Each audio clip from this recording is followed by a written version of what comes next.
Muito bem, obrigada, Rita. Mais uma vez, boa noite a todos. Estamos iniciando o estudo desta noite, o capítulo 28, Vida Social. E quem vai trazer o resumo para nós, nossa amiga Sandra. Sandra, seu áudio aberto. Boa noite. Boa noite, gente. Tudo bem com vocês? Espero que sim. Primeiro, gostaria de agradecer a todos pelas orações pelo meu marido. Ele já está em casa, está se restabelecendo. E se Deus quiser, quando ele tiver que fazer a operação do coração, eu vou pedir oração de novo para vocês, tá bom? Então, vamos lá.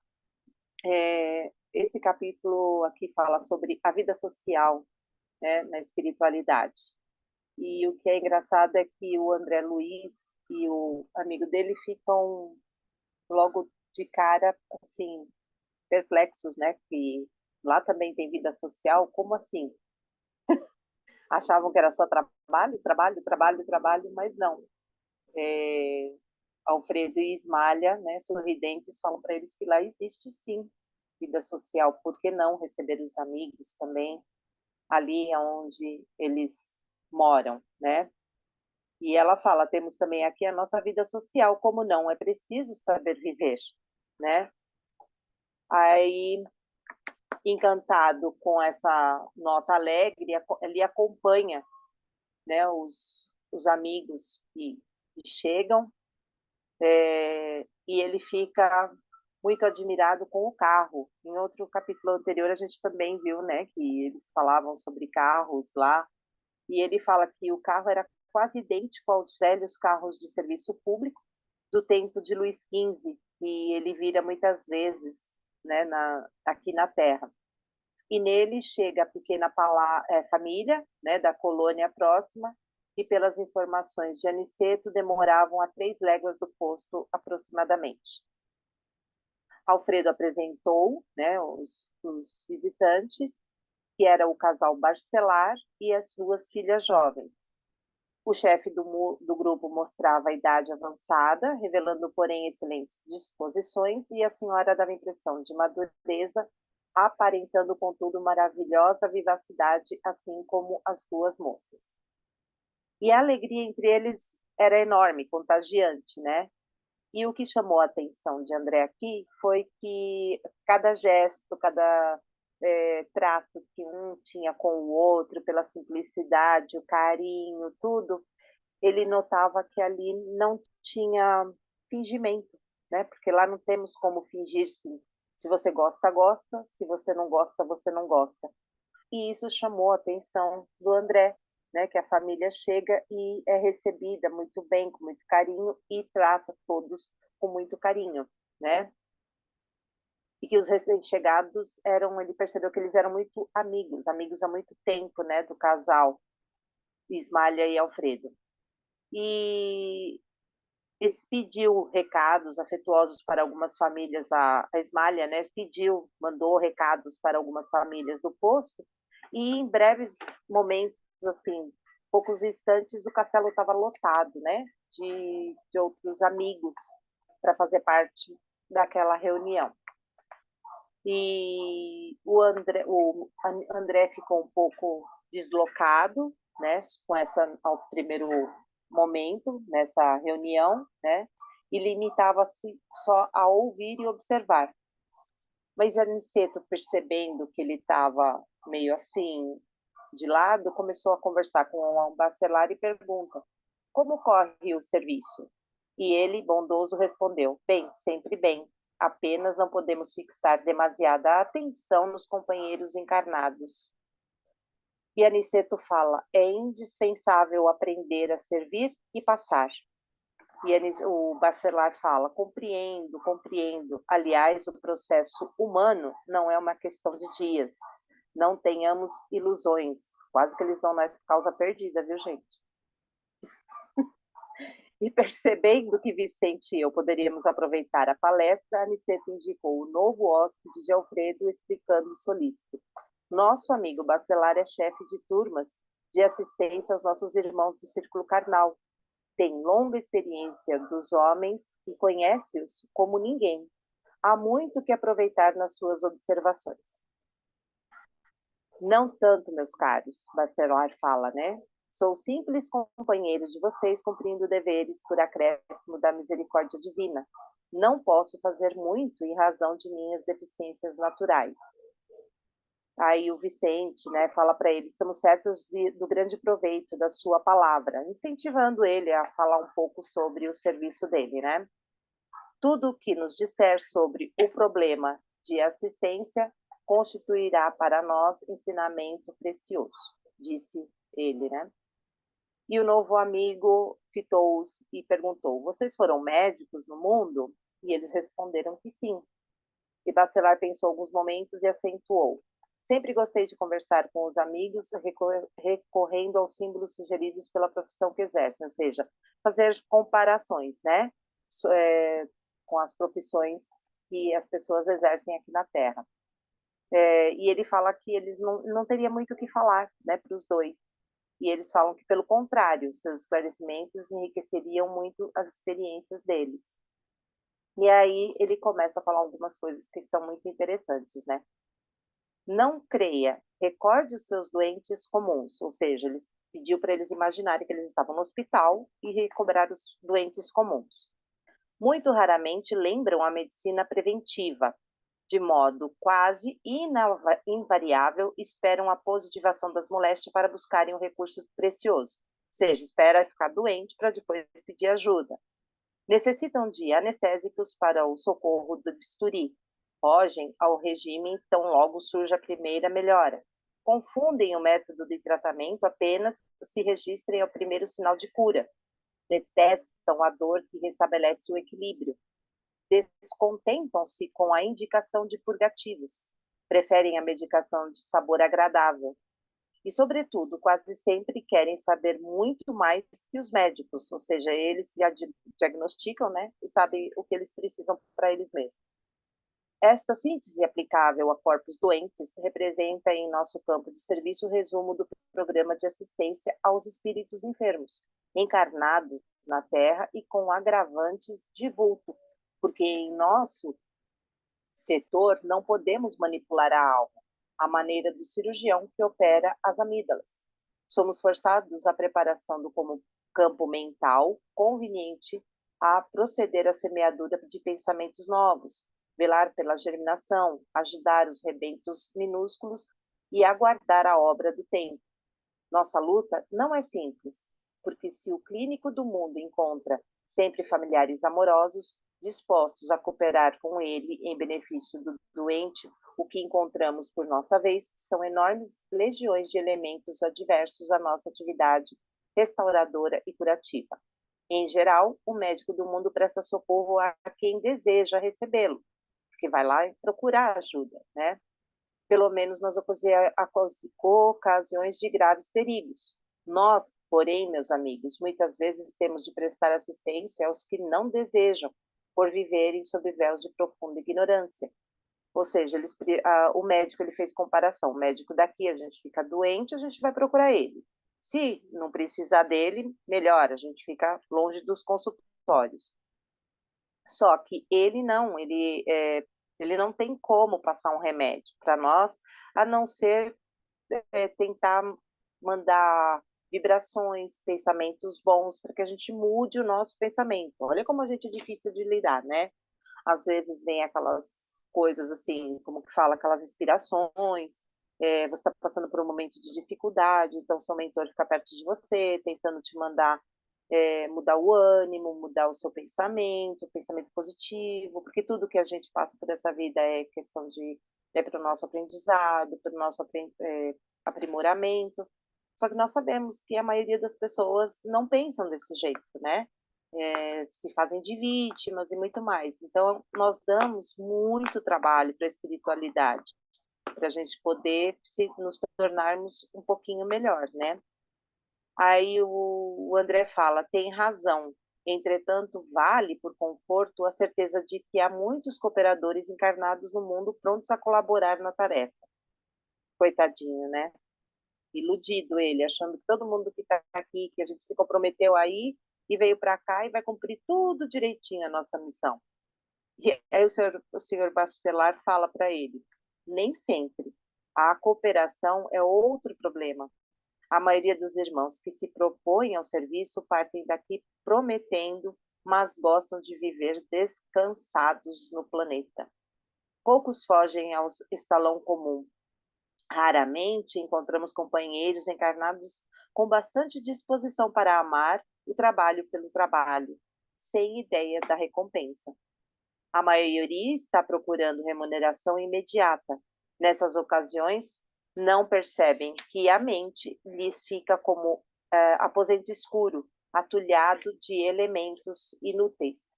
A força de viciarem raciocínios confundem igualmente a visão. Enxergam tormentas onde há paisagens celestes, montanhas de pedra onde há caminho e gloriosa elevação. De pequenos enganos a pequenos enganos formam o continente das grandes fantasias. Daí por diante, a recapitulação das experiências terrenas inclina-os mais fortemente para a exigência animal. E chegados a esse ponto, raros voltam ao dever sagrado para considerar a grandeza das divinas bênçãos. E o desculpismo, então, né? Nesse terreno de assistência espiritual, verão um dia quantos pretextos são inventados pelas criaturas terrestres por fugir ao testemunho da verdade divina, nas tarefas que lhes são próprias. Os mordomos da responsabilidade alegam excesso de deveres, os servidores da obediência afirmam ausência de ensejo, os que guardam possibilidades financeiras montam guarda ao patrimônio amoedado, os que receberam a bênção da pobreza de recursos monetários aconselham-se com a revolta. Os moços declaram-se muito jovens para cultivar a realidade sublimes, os mais idosos afirmam-se inúteis para servi-las. Os casados reclamam quanto à família, os solteiros queixam-se de ausência dela. Dizem os doentes que não podem, comentam os sãos que não precisam. Raros companheiros encarnados conseguem viver sem a contradição. Então, é assim, esse capítulo ali com certeza vai ter muita coisa para a gente comentar, porque ele dá o exemplo, né, primeiro da gente, que se a gente está bem, a gente não precisa de médico, mas se a gente está ruim, a gente vai procurar um médico, e conosco também acontece isso na vida espiritual. Se você está bem, você precisa de Deus? Não precisa de Deus. As pessoas só lembram de Deus quando elas estão desesperadas. E depois ele faz a comparação, né, falando sobre a ajuda dos encarnados, achando que as pessoas que estão aqui, vão realmente ajudar, né, no plano espiritual, porque quando veio para cá, veio com essa intenção. E, no fim, acabam se desviando, dando mil desculpas e acabam se perdendo do caminho e não ajudam o que deveria ajudar a espiritualidade. Tá bom? Beijos, vamos lá na próxima etapa. Obrigada, Sandra. Bem, deu para lembrar bem sobre esse capítulo. E aí, vamos ouvir agora a Rita, né, que vai começar? A Rita vai falar para nós sobre essa vida social. Vamos lá, Rita. Bom, boa noite a todos. Vida social. Vou começar pela vida social. André relata, né, que chega e visita o casal bacelar e duas filhas jovens. E aí a gente começa a observar essa família chega junto no encontro social no plano espiritual. A gente vê lá o próprio dirigente, o Alfredo, né, que ele quando ele conta a história dele, ele tinha dois filhos que não estão lá com ele. A esposa não mora com ele. Ela vai visitar de tempo em tempo, mas não mora com ele. Quer dizer, uma família que não está junto. O caso de André. O André era o único que estava no nosso lar.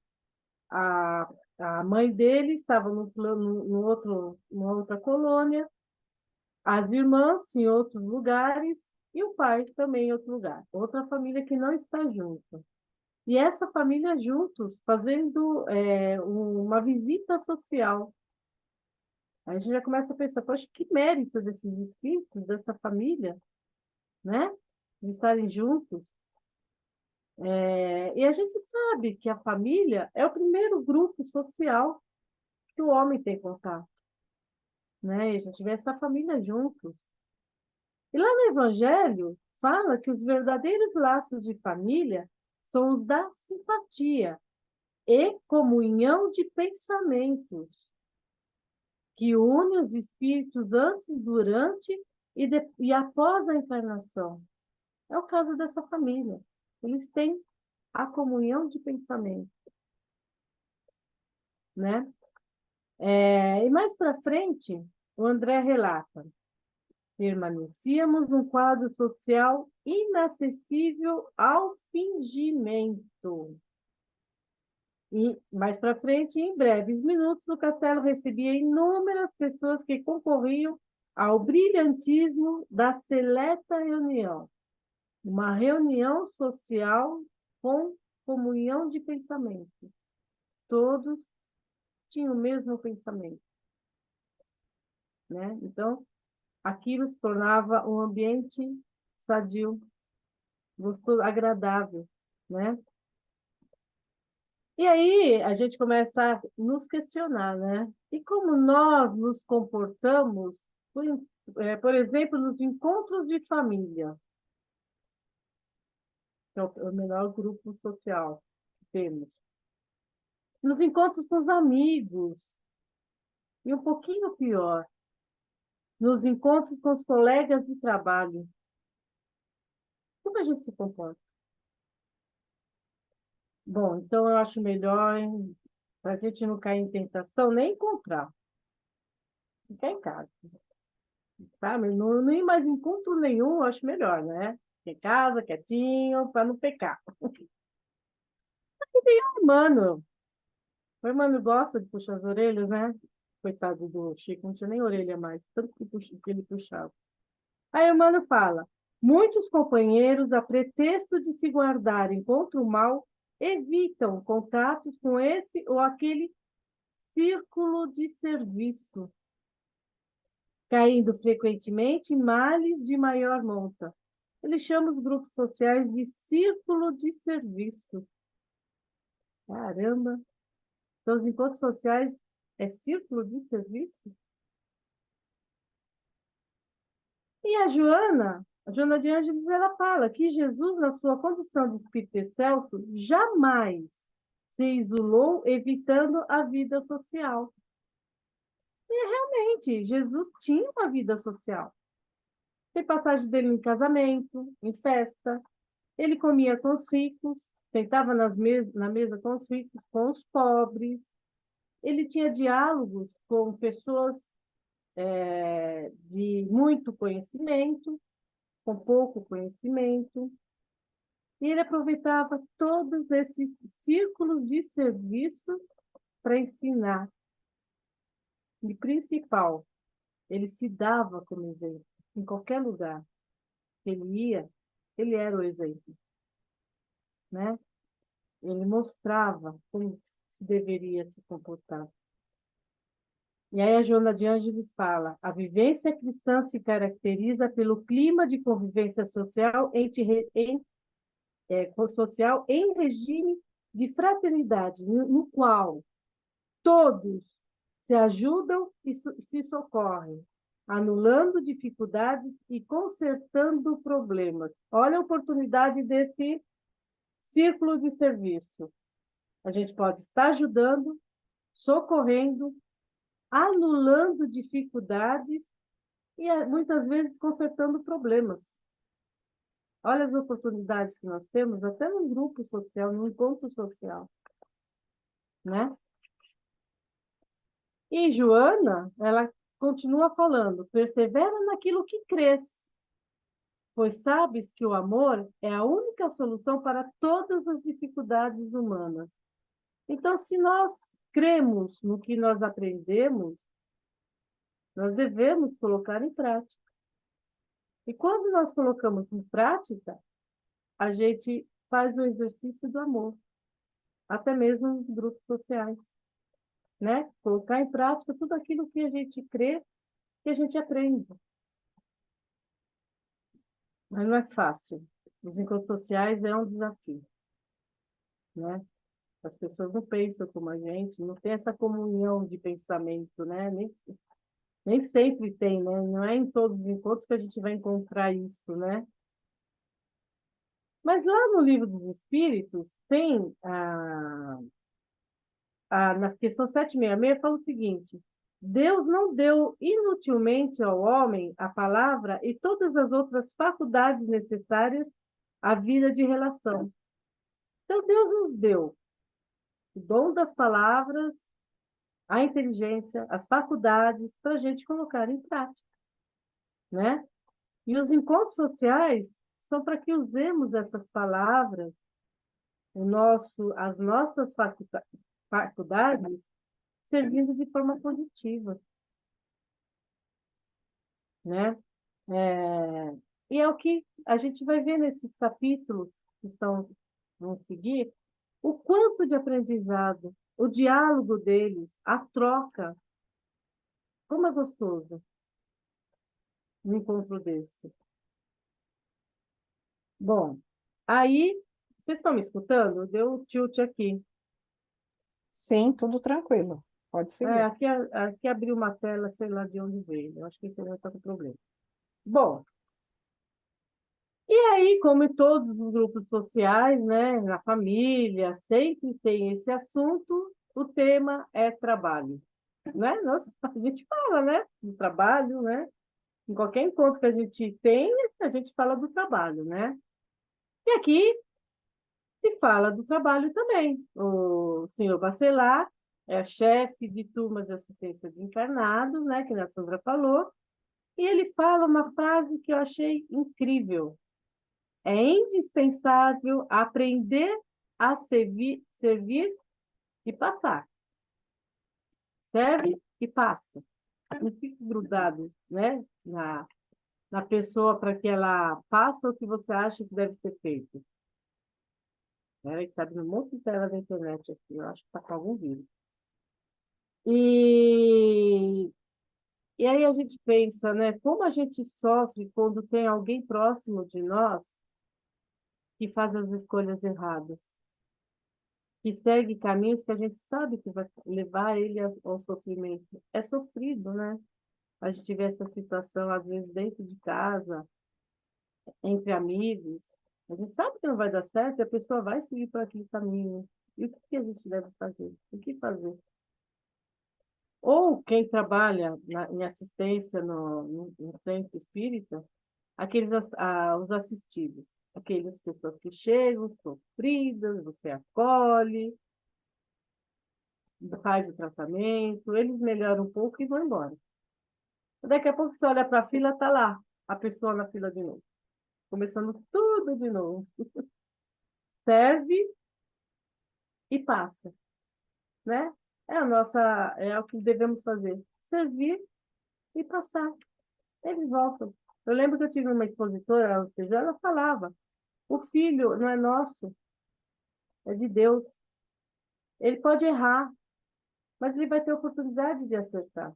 Ele tem toda a existência para fazer o certo, então deixa ele seguir. Eu sempre levei, foi, nossa, é interessante, né? A gente segura os filhos, não quer que eles erram de jeito nenhum, mas eles são de Deus, né? E eles um dia vão aprender. E aí a gente entra no livre-arbítrio, né?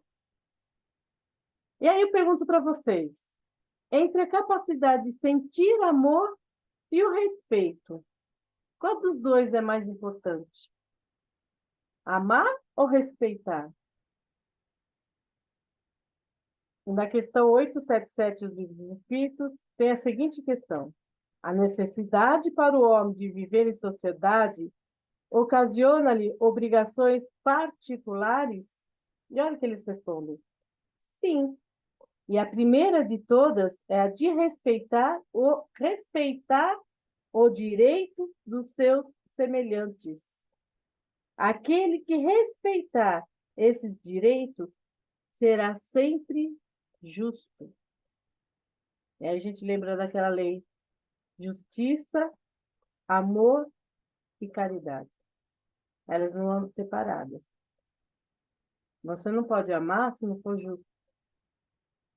Se você for justo e não amar, de nada vale, né? E a gente deve trabalhar pelo próximo, trabalhar com amor. Mas sem respeito, nós não estamos sendo justos e, consequentemente, não estamos tendo amor. Então, o Bachelard aprendeu bem. É indispensável aprender a servir e passar. Respeitar o livre-arbítrio de cada um. Respeitar os limites de cada um. Né? Uma vida social, um encontro social, nem todos pensam como nós pensamos. Nem com política, a gente está vendo tanta família separada, amigos de anos que brigaram por causa de política, religião. Cada um pensa e pensa da forma que quer. E nós devemos respeitar. Quando nós respeitamos, nós estamos construindo o amor. E respeitar o livre-arbítrio, a escolha de cada um. E aí eu passo para o Radamés, que ele vai falar um pouco mais sobre isso. Muito bom. Vamos direto para o Radamés, então, que vai falar um pouquinho sobre assistência. É isso? Pode seguir, Radamés. Bom, boa noite aí a quem não falei ainda. Boa noite, Deli. Tá quietinho aí, né? Bom, só antes de a gente entrar nessa parte, eu quero lembrar o seguinte, né? Toda vez que eu vejo, é o segundo livro do André Luiz, já em Nosso Lar ele havia mencionado, e nesse livro também, quando ele fala que encontra soberbos cavalos. Como eu sou apaixonado por cavalo, eu fico feliz de saber que lá também tem. Que bom, vou encontrar meus amiguinhos cavalos lá. Isso é muito bacana. Bom, gente, eu acho que muito. A Sandra já fez uma abordagem a respeito dessa questão que o Bachelard levanta, né? Primeiro, assim, eu ia falar alguma coisa e a Rita já falou, que seria indispensável aprender a servir e passar. Isso é uma coisa interessante, que eu acho que é uma das frases mais bacanas que eu vejo aqui. Porque nós, muitas vezes, queremos servir e se apoderar daquilo que nós estamos servindo. Achamos que, por servir, nós já temos uma série de direitos a usufruir, né? Então, é muito interessante, e a Rita já colocou, que é servir e passar, né? Vamos em frente. Quem pega do arado não pode ficar olhando para trás. Então, no próprio Evangelho, nós vamos encontrar algumas passagens nesse sentido, em que Jesus nos fala sobre isso, né? Quem pega no arado não olhe para trás. E aí, na conversa do Bachelard com o André, o Vicente, ele faz esse paralelo do atendimento ao encarnado, que está doente pela medicina, né? A medicina vai cuidar do doente, e ele, Bachelard e sua equipe, cuida daqueles encarnados doentes do espírito. E eu achei muito interessante também, né, quando ele coloca aqui. Primeiro, ele lembra que as pessoas não procuram a medicina preventiva. Poxa, esse livro foi escrito em 1944. Acho que naquela época nem se falava em medicina preventiva como se fala hoje. Hoje a gente faz os check-ups, faz tudo, né? Quando dá para a gente fazer. E mesmo assim a gente reclama. Pô, tem que fazer check-up, tem que ir lá fazer um monte de exame. Então a gente está sempre reclamando, essa é a realidade. Muitos não fazem a medicina preventiva porque não tem condições. Às vezes, onde mora, os recursos pecuniários não permitem que ele faça isso daí. Mas a realidade é, mesmo cuidando da medicina carnal, nós fugimos sempre do médico. Essa é uma realidade. Ninguém quer remédio amargo, ninguém quer tomar injeção, né? Começou a melhorar, já abandona o tratamento, porque já estou ficando bom. Então a gente não tem essa disciplina. Mas mesmo assim, o Bachelard diz que ainda sim você tem uma diretriz melhor para trabalhar, né, com os encarnados. E outra coisa que eu acho muito pertinente é a frase final, que ele diz: quase sempre querem saber mais que os médicos. Todos nós queremos saber mais que os médicos. Chega lá, doutor, mas não é assim, assim, assado. Ai, eu lembro muito da Magali, minha esposa, levando as minhas meninas no pediatra. O pediatra falava uma coisa e ela retrucava. Então, o pediatra, uma hora, já conhecia ela e olhou bem para ela e falou assim: tá bom, então o que a senhora me sugere? Acabou. Nunca mais questionou o médico. E nós somos assim, nós gostamos de questionar, né? Mas aí ele vai dizer o seguinte, que para atender espíritos enfermos e encarnados, você tem uma série de agravantes aí, né? E ele diz o seguinte: você não pode manipular a alma da mesma forma que você vai lá e extrai uma amígdala, né? Para manipular a alma, há que se ter muita paciência, muita paciência. Ele vai falar que você é como se fosse uma plantação, gente. Você vai preparar o campo mental. Deve ter um trabalho enorme isso daí, né? Depois você vai proceder à semeadura de pensamentos novos. E há que se ter muito tato para fazer isso. Ainda ontem, lá na nossa reunião no Allan Kardec, aí ele estava abordando um assunto, falou sobre o suicídio, e a Yolanda fez uma observação muito importante, né, Yolanda? Que não é chegando com qualquer informação para aquele que está com ideias de suicídio que você vai resolver a situação, né? Existe toda uma forma de tratar. Então, você tem que proceder a essa semeadura de pensamentos novos, com muito tato. E aí você vai ter que ter a abnegação para velar pela germinação. Então, você tem que estar olhando, né, para ver se está germinando bem. Se ele arrebentou, quer dizer, começou a querer a mudinha sair, ideias novas, a pessoa começa a querer pensar sobre isso, você tem que ajudar. Tá o tempo todo ali em cima trabalhando, né? E, por fim, aguardar a obra do tempo. E por isso que aquela frase de servir e passar também é interessante, porque você tem que dar tempo ao tempo, assim como no corpo material, certos medicamentos demandam um tempo para que ele faça o efeito. Principalmente quem toma homeopatia sabe muito bem disso, né? Tem que ter muita paciência para que os recursos homeopáticos tenham, tenham proveito. E aí a gente percebe que o trabalho é muito grande com aqueles que estão doentes do espírito e não querem saber de solução. Ele está aprofundado lá no problema dele, ele está atolado até o pescoço ou até mais, e muitas vezes ele acha que aquilo está bom para ele. Ele não quer encontrar as realidades que o espera. Então ele se fecha muitas vezes numa concha e aí é um trabalho muito grande que tem que ser feito, né?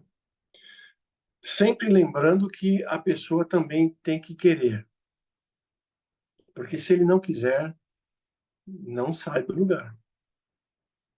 Então ele tem que querer. Muitas vezes tem que ter um input ou algo novo de alguém colocando alguma coisa, mas ele tem que querer também, porque senão a gente não consegue resultados. E ele diz que o médico, fazendo esse paralelo ainda, ele diz que o médico sempre encontra familiares amorosos, dispostos a cooperar em benefício do doente.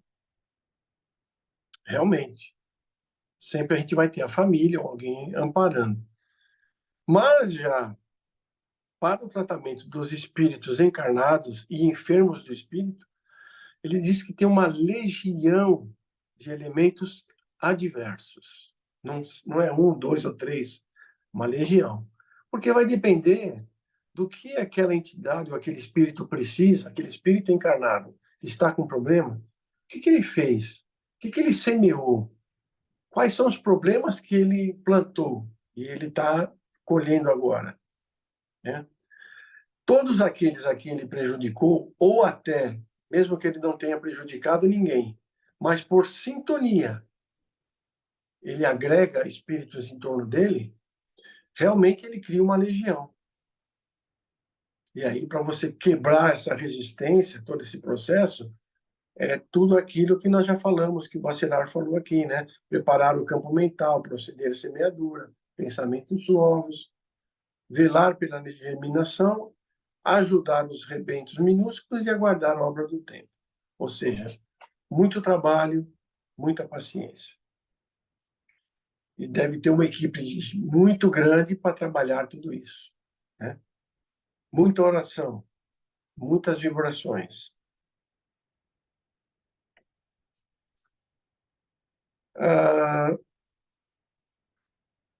Ele diz que muitas vezes, novamente o paralelo, quando nós nos sentimos doentes, nós procuramos o médico. Principalmente quando a gente está adoentado.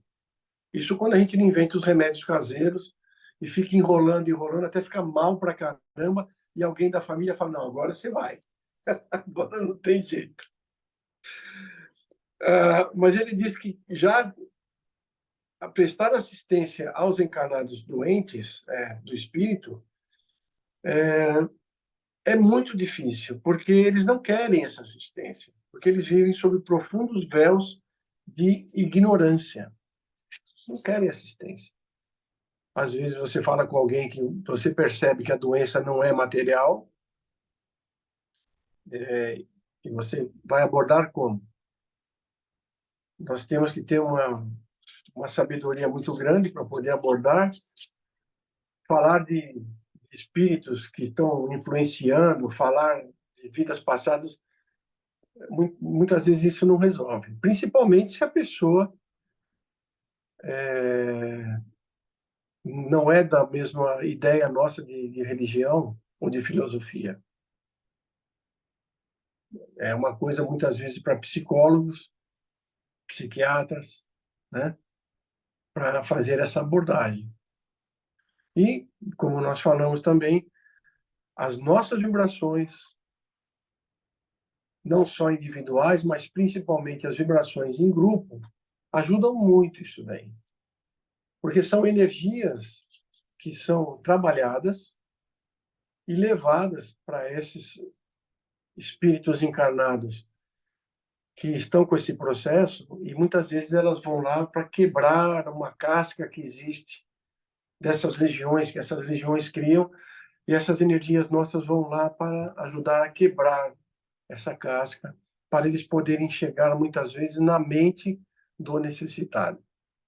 Então, as nossas preces, orações, individuais e em grupos, faz muita diferença.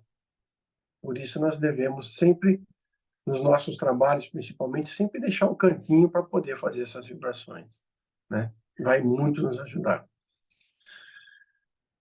E aí, o André faz uma observação, né? Que, mas que bom, há muitos cooperadores para isso. E aí a gente vai...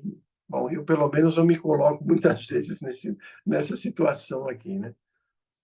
Ele fala assim, olha, eu acho que não é bem assim, porque a grande maioria, não fala alguns, ele fala que a grande maioria que se propõe a ser um colaborador, enquanto nós estamos no plano espiritual, a gente quer ser um colaborador, mas quando nós chegamos aqui na Terra e nós nos envolvemos com as nossas necessidades aqui nesse plano material, a gente acaba esquecendo, e como ele diz aqui, nós gostamos de viver descansados. Nós queremos sossego. Nós não queremos dificuldade. Nós não queremos sair da nossa concha. Nós queremos ficar no nosso mundo, né? Na nossa zona de conforto. Então, nós começamos a nos inscrevemos nos trabalhos, quando estamos no plano espiritual, e quando a gente chega aqui, aí é muita desculpa que a gente dá, né? Além do que, ele fala que raros amam o trabalho pelo trabalho, sem ideia de recompensa. Quantas vezes a gente fala, eu vou lá ajudar porque, sabe, aí eu tenho a proteção do plano espiritual. Eu vou lá ajudar, quem sabe, o plano espiritual me ajuda, eu vou ser promovido, né? Vou melhorar minha vida. Gente, eu falo isso porque eu acho que no nosso estágio, os pensamentos passam por nossa cabeça. Às vezes, sim, nós começamos o trabalho e realmente gostamos do trabalho, né? E aquele trabalho a gente sente o prazer de ajudar. E quando a gente percebe que alguém, principalmente alguém, a gente consegue ajudar alguém, a gente sente uma satisfação íntima. Mas não vou negar que muitas vezes a gente já pensou em recompensas. E creio que não é que seja errado, eu acho que faz parte do nosso estágio evolutivo. Nós temos que entender isso. Eu acho que também temos que ter um pouco de paciência conosco, porém, não muita. Temos que pegar no pé, né? Por sorte, talvez nós não tenhamos mentores igual Emmanuel e Joana de Ângeles, que batem adoidado no Chico e no Divaldo, né? Ou que a gente não escuta os nossos mentores puxando a orelha, talvez seja isso. Mas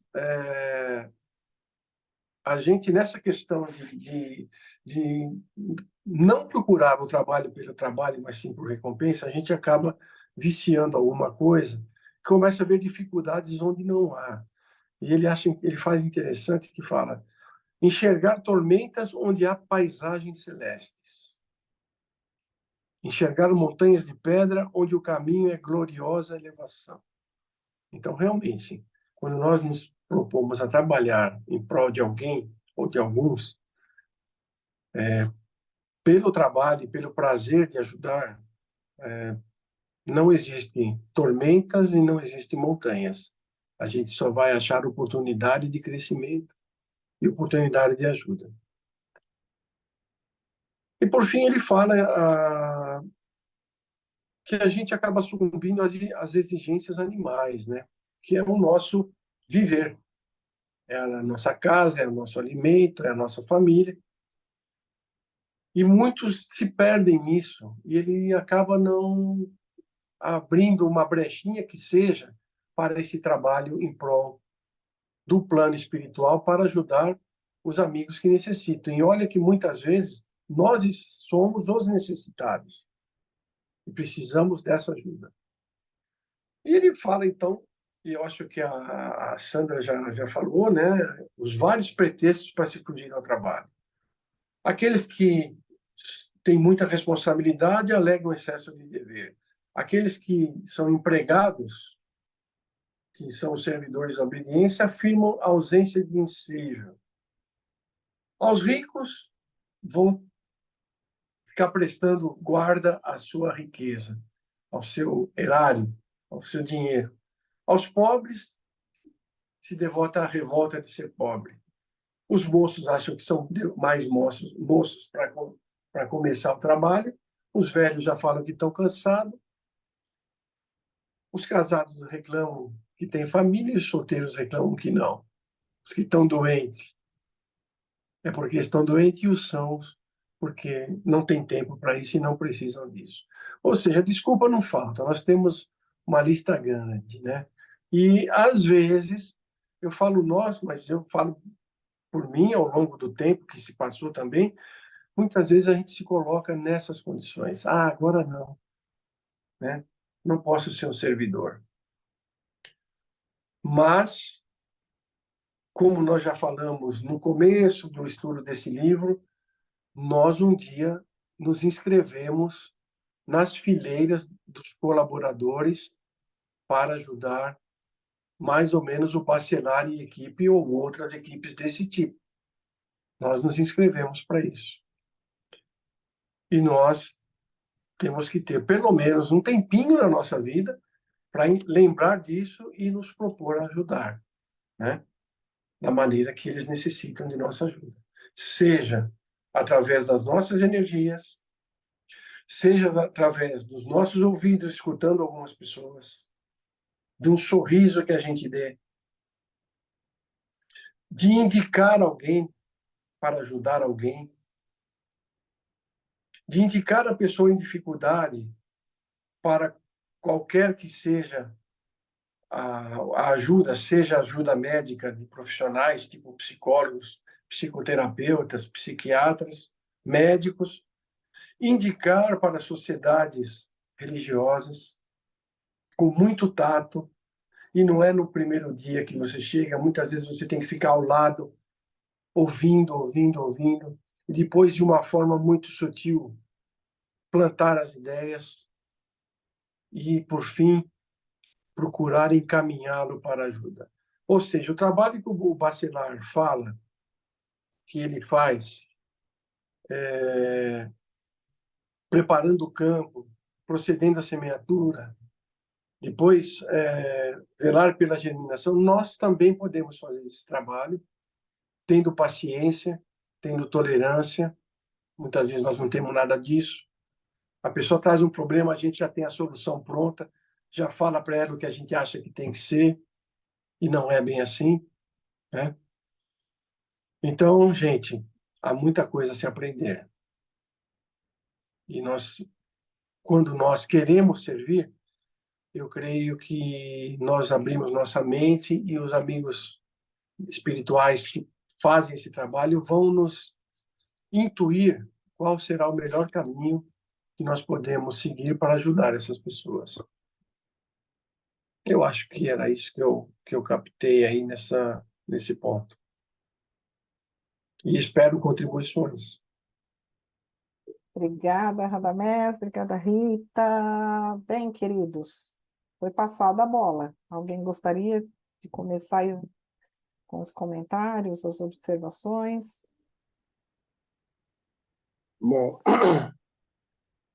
Oi, Carlos, diga. eu acho que dentro de tudo que foi, né, exposto aí, que eu li também, eu acredito que a gente é muito acomodado, né? A gente deixa tudo para depois, né? Eu tiro por mim, eu sou preguiçoso pra caramba, eu não quero nada que seja difícil. Eu quero tudo de... Não, eu não digo de mão beijada, mas eu acho que assim, as ideias surgem, né? A vontade até vem, mas aí chega uma hora, não, isso vai me dar trabalho, aí eu tenho preguiça de fazer isso, né? Então a gente sempre está encostado em alguma coisa.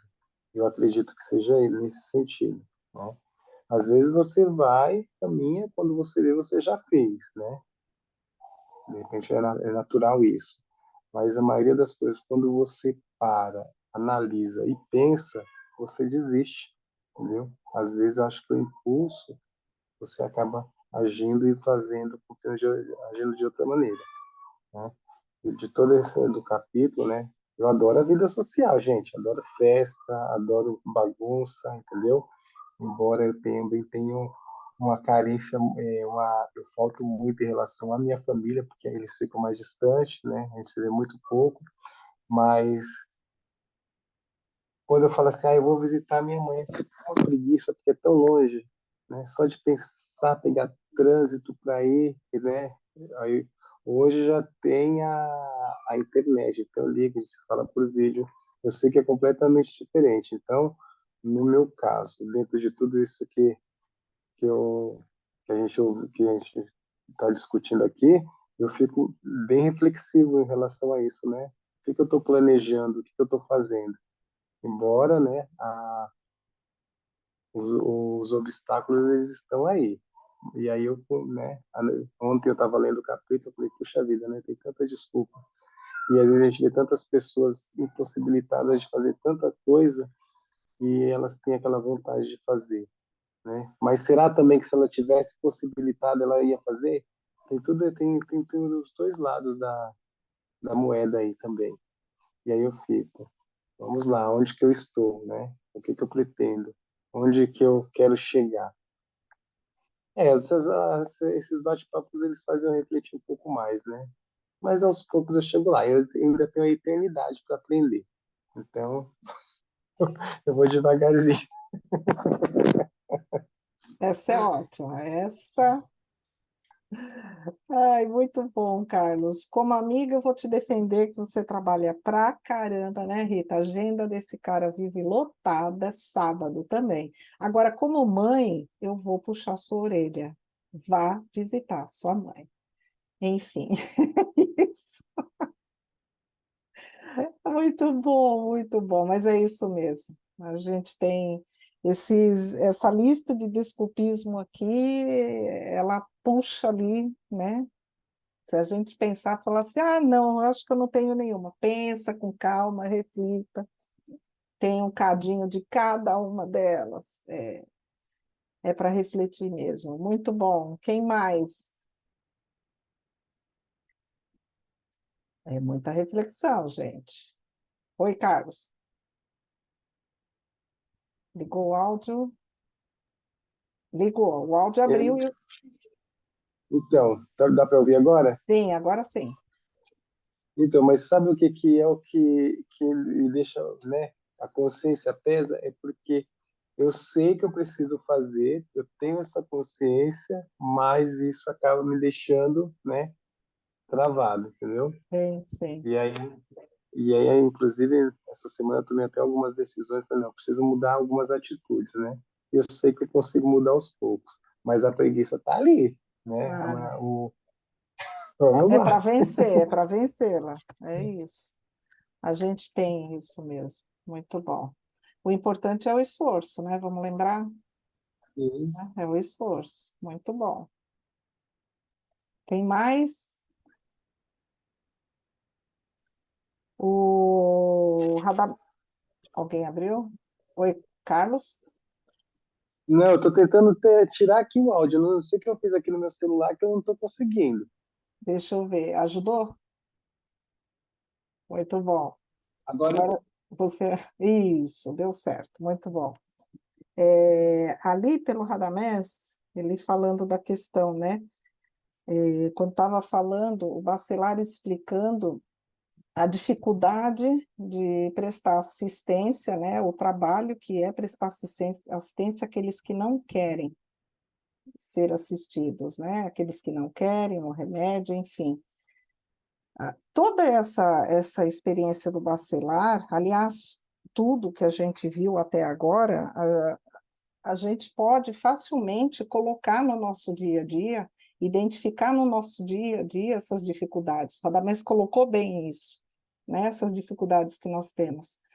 Assim como a Rita também colocou a questão da vida e sociedade, então a gente facilmente coloca aqui no nosso dia a dia. Estou lembrando que o Radamés falava, né, que a nossa vida aqui é uma cópia mal feita do que tem na espiritualidade. Então, facilmente a gente identifica esses desafios no nosso dia a dia. Mas eu queria só reforçar, não estou dizendo, é só um reforço, não dizendo que, não vou nem questionar essa espiritualidade maravilhosa, que tem toda essa paciência para atender, para nos atender na nossa teimosia, mas é só um reforço para nós mesmos, aqui encarnados. O quanto nós temos utilizados de políticas públicas de a pessoa só vai ser atendida se ela quiser, e a gente acaba sendo responsável pela condição de risco que a pessoa acaba adentrando, aprofundando por conta dessa visão de a pessoa precisa querer. Então, nós temos ali, quando a gente estuda ali na parte da moral, Quando a gente estuda a lei de liberdade, a liberdade de pensamento, a liberdade de consciência, isso fica muito claro para mim quando fala que todos temos a nossa liberdade, a liberdade de consciência, de defender, de agir conforme aquilo que a gente acredita, desde que não incorra em risco a vida de um terceiro. E aí eu diria também a sua vida, porque a gente não pode deixar alguém agir mesmo contra a vida dele próprio. Então, existe o atendimento emergencial, e esse a gente vê a espiritualidade fazer isso nas programações reencarnatórias, né? Que você não tem escolha, você vai porque é para o seu bem. Então, os atendimentos de emergência, que é para tirar a pessoa do risco, esse não tem que esperar o desejo, porque a pessoa está sem condição de ter uma escolha ali. Ela está completamente sem a consciência ali. Tirou da emergência, ela conseguiu um respiro ali para conseguir pensar por si, aí, beleza, olha, o que você quer da sua vida? Né? A gente tem isso para lhe oferecer. Deseja? Quer participar? Quer aproveitar? Ah, não, não quero, volto amanhã. Ok, volte amanhã, volte depois, ou nem... Alguns saem correndo, né? A gente vê em algumas comunicações aí, né, Eli? Alguns saem correndo. Então, é só esse diferencial que eu tenho certeza que essa espiritualidade, por ser mais inteligente, mais evoluída que nós, eles sabem como utilizar disso. Mas apenas eu quis deixar esse registro, que eu entendo que é importante, porque na nossa vida aqui encarnados, nós temos utilizado de políticas que não estão, ao meu ver, tão bem direcionadas no nosso dia a dia. E a questão, quando a Rita estava falando lá da vida em sociedade, eu lembrei de uma passagem com o Rossandro Klinge, que ele fala da mãe dele, né? Eu vou resumir a história para não tomar muito tempo. Enfim, numa disputa ali de eu não te amo, a mãe diz para ele o seguinte: quem disse que eu quero o seu amor? Eu quero é o seu respeito. Amor é só com a maturidade, você não tem condição de amar nesse momento. Ele estava naquela fase da adolescência, né? Aquela fase que a gente acha que sabe mais do que os nossos pais. Então, eu acho essa lição tão forte, né? Então, nesse momento, eu estou lhe educando, lhe passando os valores, aqueles da melhor forma que eu posso, para você respeitar aquilo que a Rita falou. Respeitar. Quando você amadurecer, tiver condições de andar com as suas próprias pernas, você vai aprender a amar. Então, isso é fabuloso. Esse é o maior ensinamento da vida em sociedade, principalmente esse núcleo menor, pais e filhos. É isso, gente. Alguém mais? Se deixar, eu estendo aqui. Deixa eu dar uma entrada só para falar que eu estranhei muito o início dessa festa.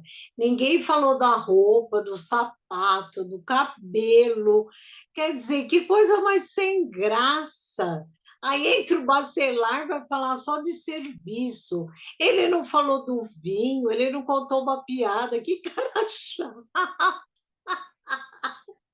Olha a diferença, né? Que nível, né? Que nível, a Rita comentou isso, a Sandra também, no resumo, né? Que nível de reunião, né? Quer dizer, uma coisa assim, totalmente proveitosa, agradável, ninguém está ali perdendo tempo, né?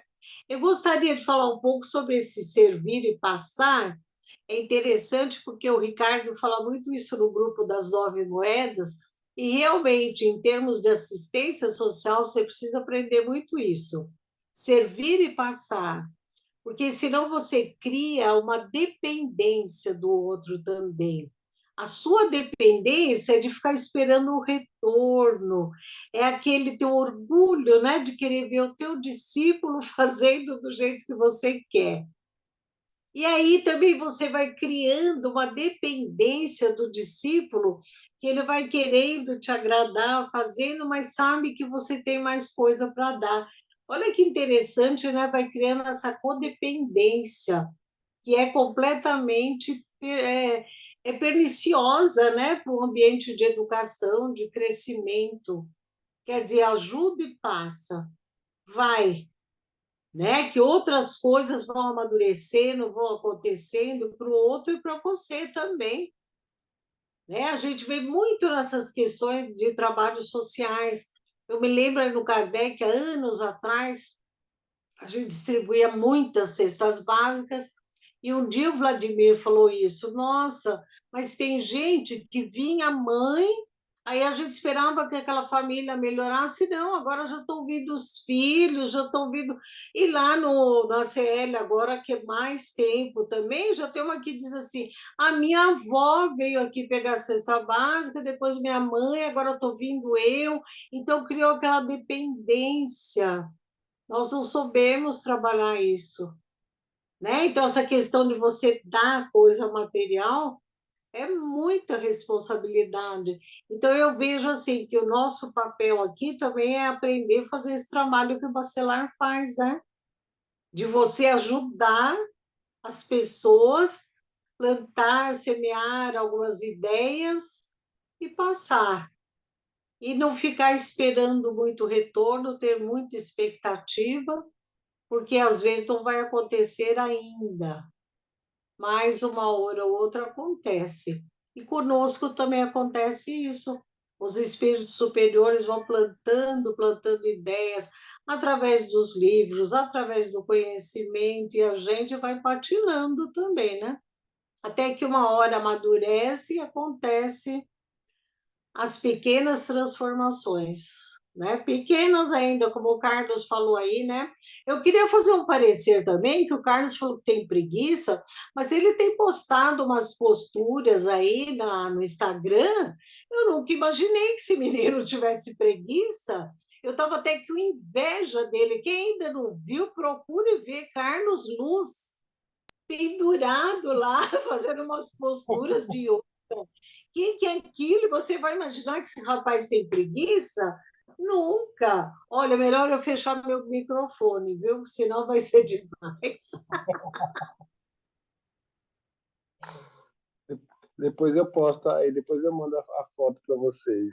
Né? Isso acabou sendo até uma terapia, porque eu fico tão empolgado, eu me desafio tanto a fazer aquilo que eu, né, me perco ali, né? Aí, às vezes é uma hora, quando dá 1 hora e meia, 2 horas, é a professora, já deu, mas já acabou a aula. Me empolguei.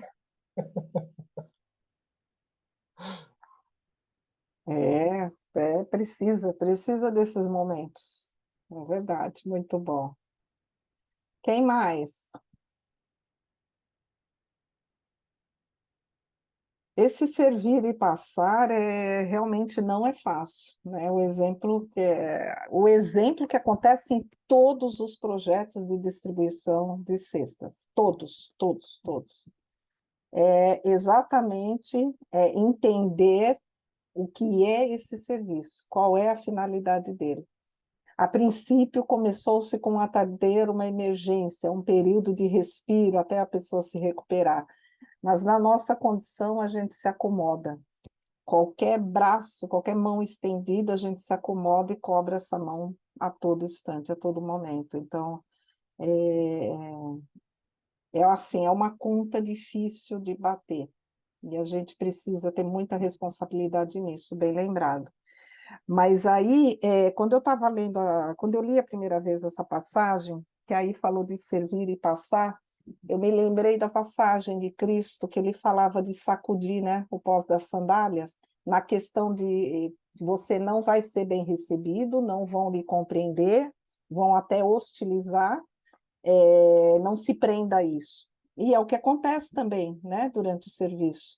Quando o Bacelar estava colocando essa condição da dificuldade de auxiliar quem não quer ser auxiliado, é você não tomar também para o pessoal, né, toda hostilidade, porque virá, né? Quanto mais difícil, quanto mais as mentes são fechadas, quanto maior a ignorância, maior é a força do não, dessa rejeição. Então, é importante a gente respirar e é complicado, É complicado. Quem já serviu aí nas ruas, né? Que já viu aquela pessoa que estava ali no meio da sujeira, do nada, rejeitar algo que você está oferecendo. Por sorte, a minha experiência, eu prestei atenção na palestra e na palestra havia essa orientação, então eu já fui preparada. Então eu não me choquei tanto, mas dói, gente, dói. Eu saí de casa, eu estou trazendo aqui o alimento, a água, e você nem me olha, nem responde meu boa noite, e ainda, né, me agride. Enfim, é respirar, é saber servir e passar.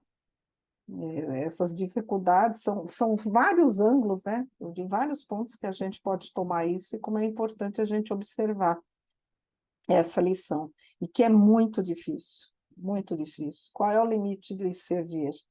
Né? Começando por aí. Qual é o limite de servir? Para não cair, porque caímos nessa condição que a Ideli colocou. Estamos servindo, Mas, pode falar. mas quando eu falo esse negócio de servir, eu penso assim comigo, né? A gente tem que tomar muito cuidado, porque também para não ser egoísta ao ponto de estar servindo e querer que as pessoas sejam obrigadas a querer a Isso, nossa ajuda, né? exatamente. Inclusive, ontem de ontem eu estava no Pilates, aí entramos no assunto, né? Aí começamos a conversar, e aí eu lembrei de uma situação que eu fiz há muito tempo no passado, aí entra nessa questão do servir, né? E eu, por achar que eu estava servindo, por estar ajudando, eu me senti no direito de fazer determinadas situações com o outro, Uhum, né, que não era digno daquilo, entendeu? Não é porque eu sim. estava ajudando que eu tinha o direito de fazer aquilo. E isso depois, eu acho que isso passou o quê? Isso tem uns mais de 25 anos, essa história, né? E veio assim à toa, né? À tona. E aí eu peguei e fiquei reflexivo nessa situação e eu fiquei muito mal, né? Eu até chorei depois, né? Ô, Fiquei lembrando da situação, falei, puxa vida, como eu fui tão imaturo para fazer aquilo. E uhum, hoje eu analiso esse tipo de coisa. Quando você fala em ajudar, às vezes eu fico pensando, eu estou ajudando, eu estou sendo sincero com aquilo, até esse é meu limite, né? Eu, tô, eu tenho que começar a respeitar o outro, porque o que eu fiz não foi legal, entendeu? sim. Uhum, E isso me trouxe aquele arrependimento, aquela sensação de culpa, porque quem eu estava ajudando não merecia aquilo, né? Por mais que a pessoa estava em uma outra situação, ela não merecia aquilo. Então, quando você fala isso de ajudar, agora eu estou bem, né, prestando atenção. Estou fazendo de coração e eu estou respeitando o outro, né? Eu vou estar dando o meu melhor naquilo, né? Era isso que eu queria falar. não, Mas tá bem. verdade, é importante isso. Você exemplificou muito bem, né? E doeu em você. Que bom Não, que só de eu lembrar da situação, eu me sinto já, mal. Eu tenho até vergonha do que eu fiz, entendeu? Né? E aí, conforme a gente vai amadurecendo, a gente vai tomando consciência, né? graças a Deus. Eu nem penso em fazer isso jamais, entendeu? Porque hoje minha consciência ela já me cobra, né? Eu já estou num Sim. patamar que não era legal fazer aquilo. Não é Uhum. legal ter feito isso. É importante a gente saber, né, qual é a nossa intenção nesse servir. Tem muita coisa nesse servir mesmo. Muito bom. Ô, Obrigada, Yolanda, Carlos. Oi, Rita. Manda. tem lá tem aqui um resuminho, lá da Seara dos Médiuns, tem um item lá que é Jesus e o livre-arbítrio. E ele fala, ele serve, a forma que ele serve, né? E o respeito pela escolha, pela liberdade de cada um. Ele fala que ele renova a Maria de Magdala sem constrangê-la. Permite que Pedro o renegue à vontade. Deixa que Judas deserte como deseja. Confere a Pilatos e Antipas pleno direito de decisão. E ainda depois da morte, depois de ser crucificado, ele entende as dúvidas de Tomé e, quando visita Saulo de Tarso, às portas de Damasco, aparece na condição de um amigo sem qualquer intuito de violência. Né? Ele serve e passa. E aí no final o Emmanuel fala, E quando quiseres verificar se os espíritos comunicantes são bons e sábios, rememora o padrão de Jesus e perceberás que são realmente sábios e bons se te ajudam a realizar todo o bem com o esquecimento de todo o mal, sem te afastarem da responsabilidade de escolheres o teu caminho e de seguires adiante com os próprios pés. Né? Jesus é um grande exemplo de servir e passar, né? Ele serviu, ensinou, cada um fez a sua escolha. E ele deixou, né? Mesmo com tudo isso, ele esteve com Judas mesmo depois do suicídio. Ele esteve com Pedro mesmo depois de Pedro negar ele. Ele esteve com Tomé mesmo quando Tomé não acreditou. Esteve com Pilatos até o fim, com certeza. Ele esteve do lado de Pilatos e sempre está conosco. A gente erra, acerta e ele está aqui do nosso lado. Sempre com as mãos esticadas, vamos lá, continua. E é incrível que ele acredita muito na gente, ele não vê a gente como espíritos errantes, espíritos, né, desse nível. Ele vê a gente como futuros espíritos celestiais. Exato. Como ele acredita na gente, né? É aquilo, olhar o potencial que há em nós, né? Não é? É isso. Não é à toa que é o nosso guia e modelo. O mapa está aí, gente. O mapa está aí, alto e claro. Enfim, é maravilhoso. Alguém mais? É isso?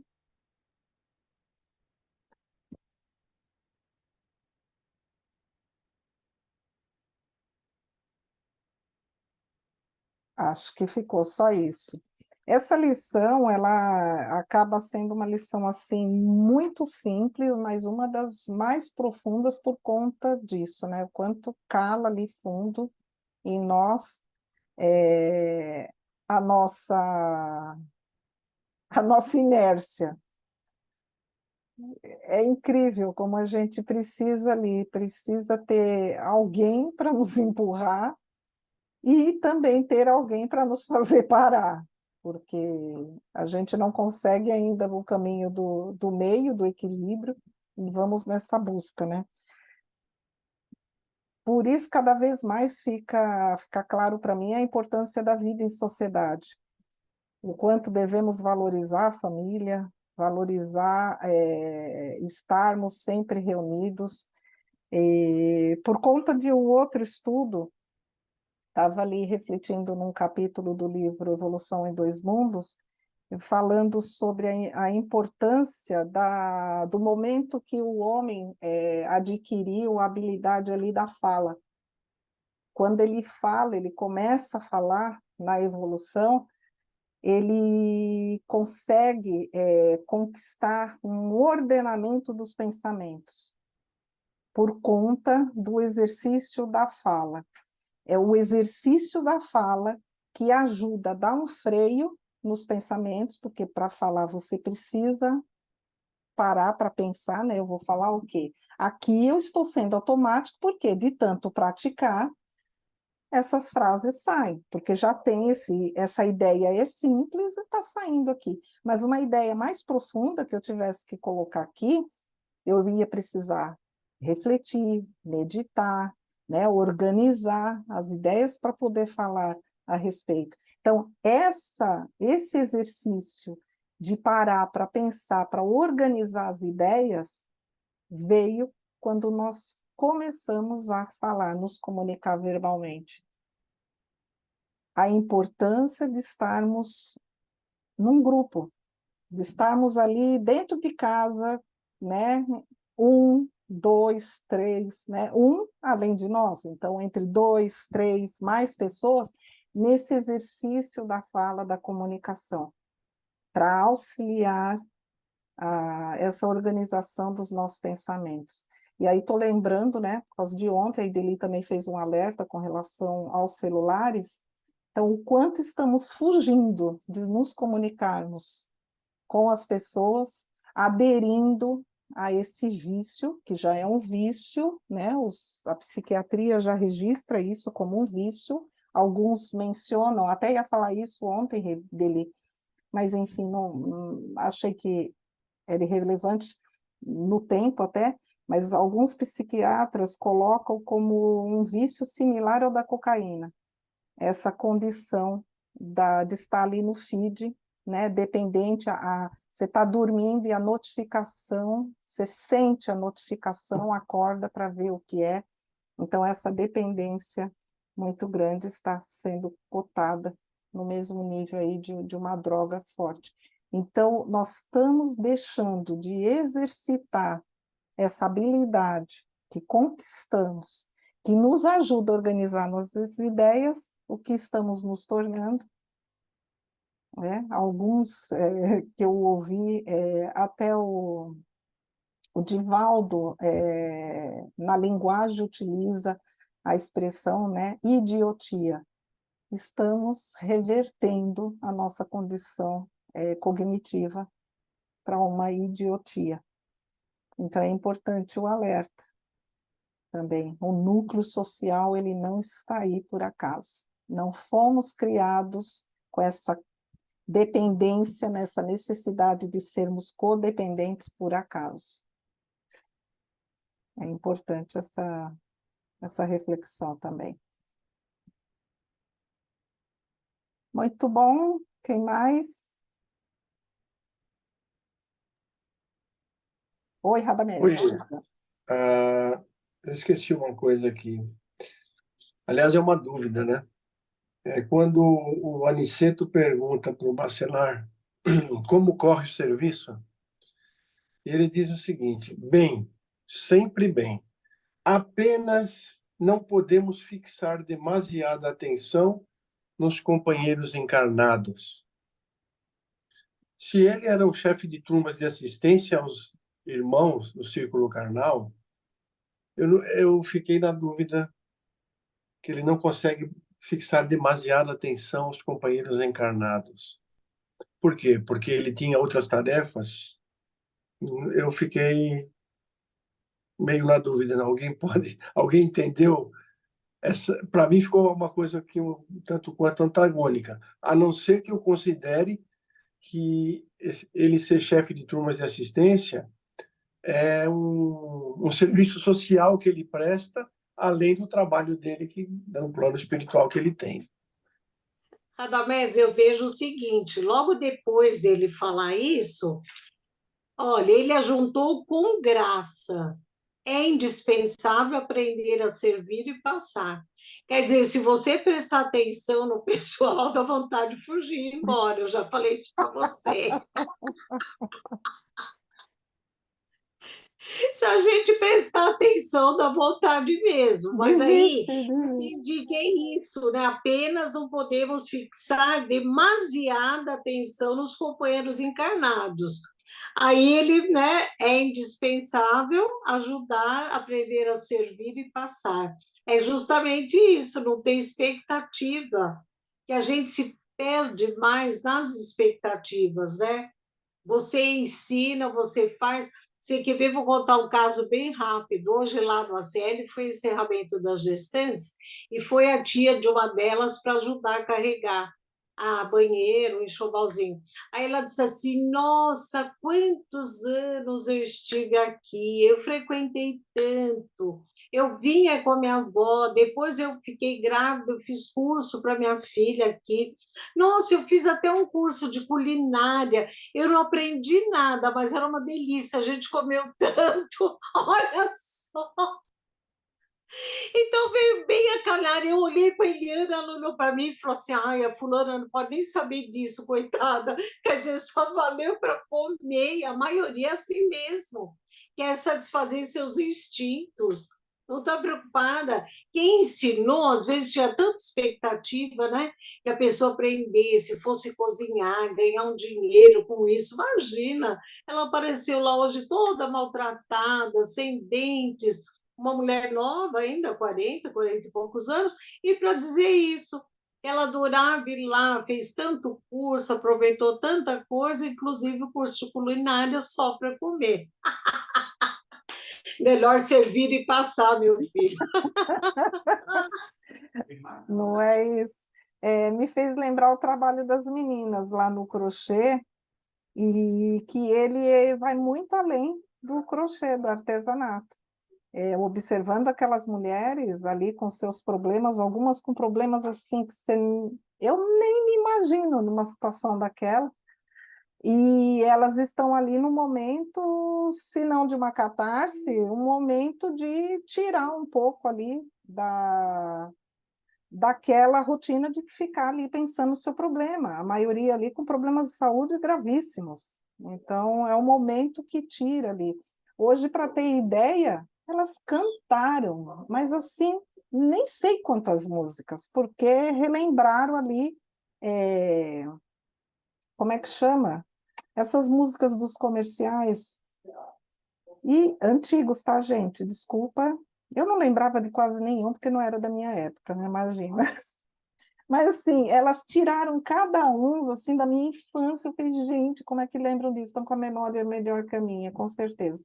Então, assim, às vezes o trabalho a gente faz com uma finalidade e ele está atendendo outras que nem imaginamos, né? Então, há situações diversas nesses atendimentos.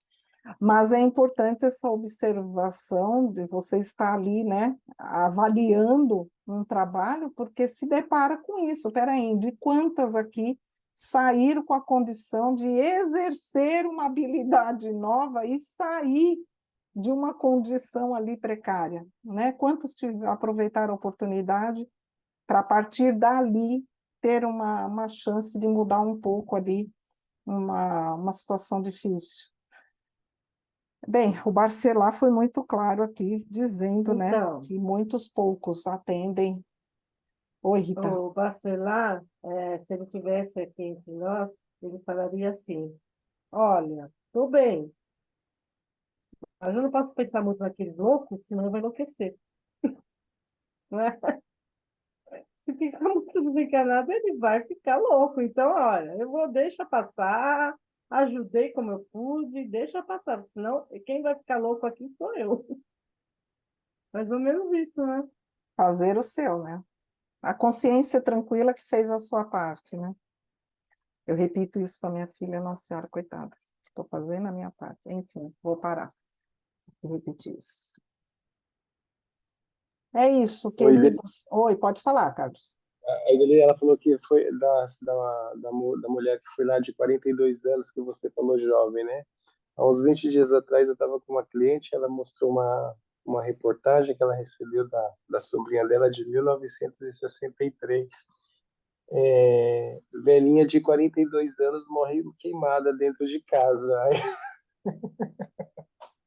você vê, né, como que mudou, né? De lá para cá. Hoje em dia, falar em 70 anos é considerada jovem, né? E antigamente era com 42. A mulher, senhorinha velhinha, assim, velhinha de 42 anos morre queimada dentro de casa, né? Aí você agora falou assim, jovem, 42 anos, né? Você vê como mudou? Ainda bem. Ainda Senão já bem, estava. Carlos, eu falo isso porque minha filha já tem 45. Se eu não falar que é Então, jovem, eu sou o quê? a gente já fosse Mudou pela década muito, né? Mudou muito, para de. melhor. Nós estamos vivendo cada vez mais.